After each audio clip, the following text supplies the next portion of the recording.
Quelle grâce de pouvoir nous retrouver ensemble dans ce 15 minutes de grâce et de vérité avec le pasteur Mickey Hardy. Et bien sûr, une fois de plus, je suis sûre que le Seigneur va pouvoir parler à nos cœurs et nous encourager.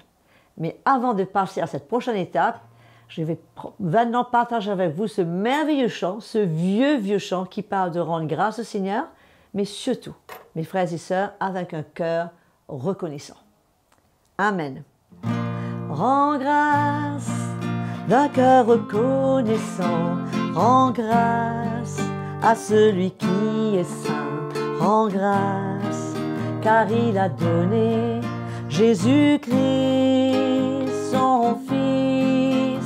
Rends grâce d'un cœur reconnaissant, rends grâce à celui qui est saint, rends grâce car il a donné Jésus-Christ, son Fils. Alors que le faible dise, je suis fort, que le pauvre dise, je suis riche, pour ce que le Seigneur a fait pour moi.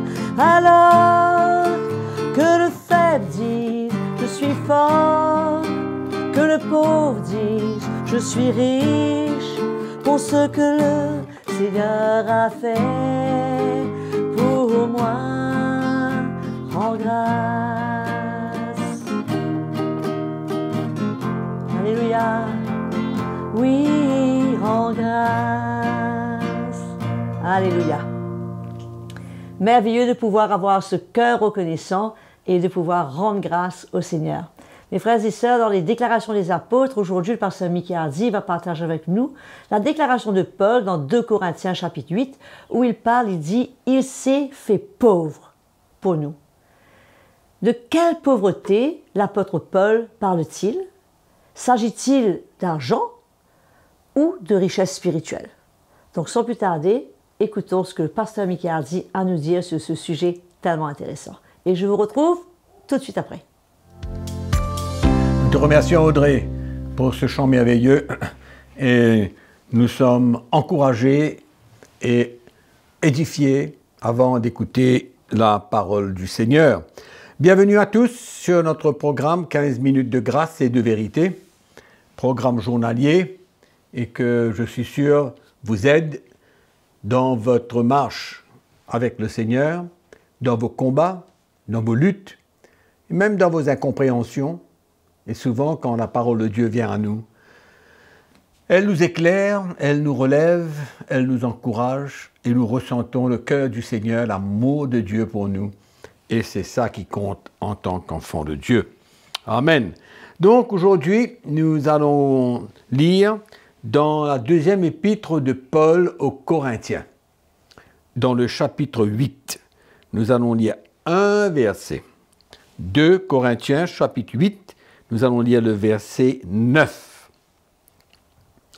Car vous connaissez la grâce de notre Seigneur Jésus-Christ, qui pour vous s'est fait pauvre, de riche qu'il était, afin que par sa pauvreté, vous soyez enrichis. Voilà un verset de la parole de Dieu qui est souvent très mal compris, interprété, utilisé, enseigné.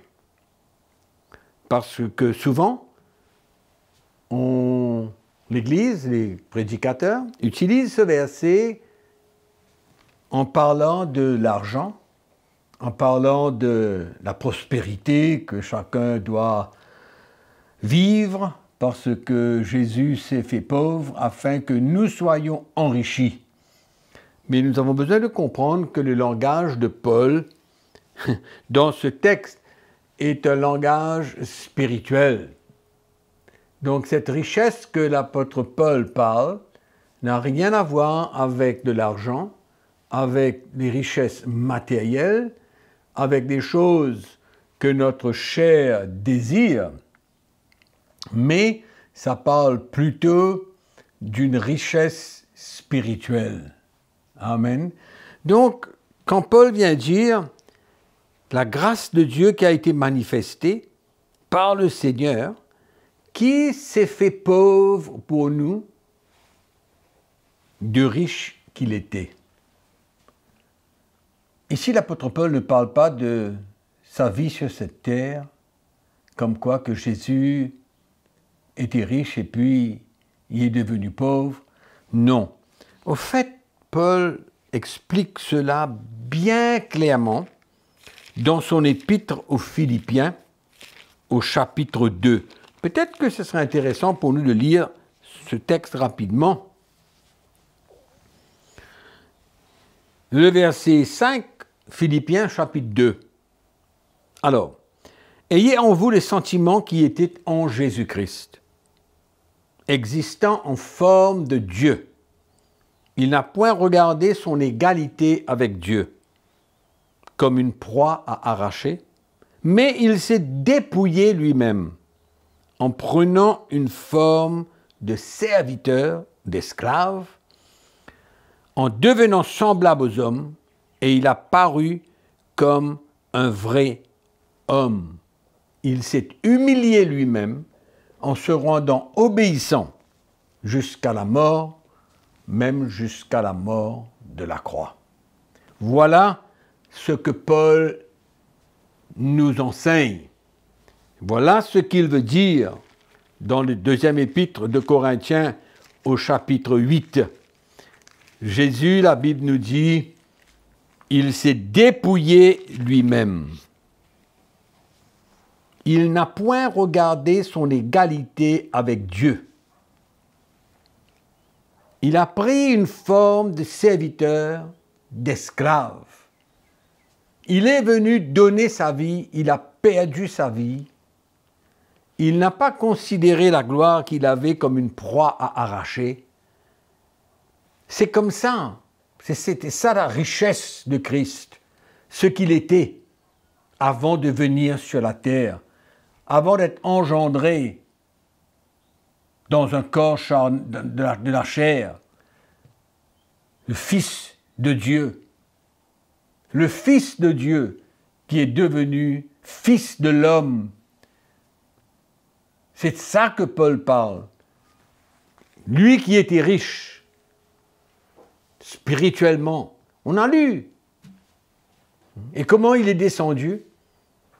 Et comment, finalement, il est devenu comme un esclave, un serviteur.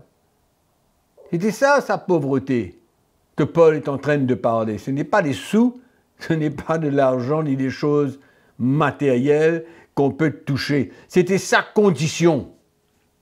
Ce qu'il était avec le Père, ce qu'il est devenu sur terre, afin de verser son sang, mourir pour nous, afin de nous racheter de nos péchés. Mais ensuite, si nous lisons la suite de ce chapitre 2 de l'Épître aux Philippiens, nous voyons qu'après, le Seigneur l'a élevé. Il est retourné dans la gloire. Alléluia. Donc, pendant le temps qu'il était sur cette terre, il s'est dépouillé lui-même, il a pris la forme d'un homme, il est devenu un esclave. Amen. Il n'a pas considéré la gloire qu'il avait comme une proie à arracher, mais il s'est humilié, il a obéi, il a été jusqu'à la mort de la croix. Voilà comment Jésus s'est appauvri spirituellement, afin que nous, qui étions pauvres en esprit, qui ne connaissions pas Dieu, nous étions séparés de Dieu. Nous étions loin de Dieu, dans nos péchés. Mais la grâce de Dieu et la miséricorde de Dieu s'est manifestée envers chacun de nous, chrétiens nés de nouveau, enfants de Dieu, qui avons accepté Christ comme notre Sauveur et Seigneur. Donc, dans cette pauvreté, dans la boue de notre péché, Jésus est venu, il nous a changés, il nous a donné un nouveau cœur, il nous a enlevés de cette nature de péché, nous avons été régénérés par le Saint-Esprit, et c'est comme ça que nous sommes devenus justes devant Dieu et c'est ça notre richesse, c'est notre état spirituel désormais qui, finalement, devenons de plus en plus comme Jésus dans cette marche avec lui en continuant à prendre notre croix et à permettre au Saint-Esprit de continuer son œuvre dans nos cœurs. Et comme Jésus nous a donné l'exemple et que Paul nous dit d'avoir les mêmes sentiments qui étaient en lui, nous sommes appelés, nous aussi, à nous humilier. Alléluia. Et c'est comme ça que l'œuvre de Dieu se fait en nous. Et c'est comme ça que nous devenons de plus en plus riches spirituellement. Amen. C'est ça que l'apôtre Paul est en train de nous éclairer. Et il faut arrêter d'avoir cette mentalité où l'argent est à la base de tout dans notre vie chrétienne. C'est vrai que nous avons besoin de l'argent pour dépenser, pour vivre, pour manger, etc. Mais il ne faut pas oublier que l'amour de l'argent est la racine de tous les maux. Mais n'allons pas parler sur ce sujet, mais dans la pauvreté que nous étions, nous sommes devenus riches d'être un enfant de Dieu. Amen. Pardonnés de nos péchés, justifiés par le Seigneur, marchant une vie de sanctification. N'est-ce pas ça la richesse spirituelle? Ça vaut beaucoup plus que de l'argent. Devenir comme Jésus, de plus en plus dans notre marche avec lui. Amen. Se séparer du péché et grandir dans la connaissance de Jésus. Alléluia. Voilà notre richesse, mes frères et sœurs.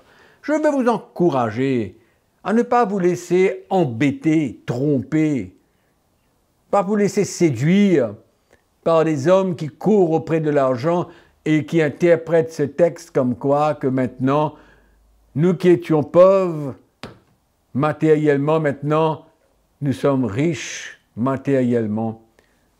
Nous n'allons pas parler sur ce sujet, mais on aura certainement l'occasion, et vous avez certainement eu l'occasion de m'entendre concernant ce message de la prospérité, etc. Mais bon, pour le moment, restons sur ce verset. Mes frères et sœurs, nous ne sommes plus pauvres spirituellement. Non, nous sommes spirituellement riches. Et l'apôtre Paul, il vient nous dire, dans le chapitre 5, celui qui n'a point connu le péché, il l'a fait devenir péché pour nous, afin que nous devenions en lui la justice de Dieu. Ah, notre richesse maintenant. Amen. Nous étions loin de Dieu, ennemis de Dieu, nous sommes devenus enfants de Dieu. Alléluia. Mes frères et sœurs, soyons encouragés par cette marche avec le Seigneur et considérons la grâce de Dieu qui nous a fait devenir de plus en plus riches spirituellement. Amen. Que le Seigneur vous bénisse, que sa grâce soit avec vous et on se retrouve la prochaine fois. N'oubliez pas que je vous aime. C'est quand même extraordinaire, mes frères et sœurs, de réaliser que Jésus a quitté sa gloire qu'il avait auprès du Père, qu'il s'est dépouillé de tout et il a pris la forme d'un serviteur et il s'est fait pauvre pour nous afin de nous enrichir avec toutes les bénédictions que nous avons en étant en Christ. Il y a de quoi être reconnaissant et le servir chaque jour de notre vie. Que le Seigneur continue à vous bénir et parler à votre cœur. Je vous encourage à vous abonner à la chaîne, à soutenir la chaîne, à ne pas oublier de cliquer sur la cloche afin d'activer les notifications et surtout, envoyez-nous vos témoignages. Dites-nous ce que la parole de Dieu fait dans votre cœur, comment cela vous encourage, vous bénit, puisque cela va aussi nous encourager. Je vous dis à très bientôt. Continuez à servir Jésus, continuez à parler de Jésus autour de vous et on se revoit pour la prochaine session. Que le Seigneur vous bénisse.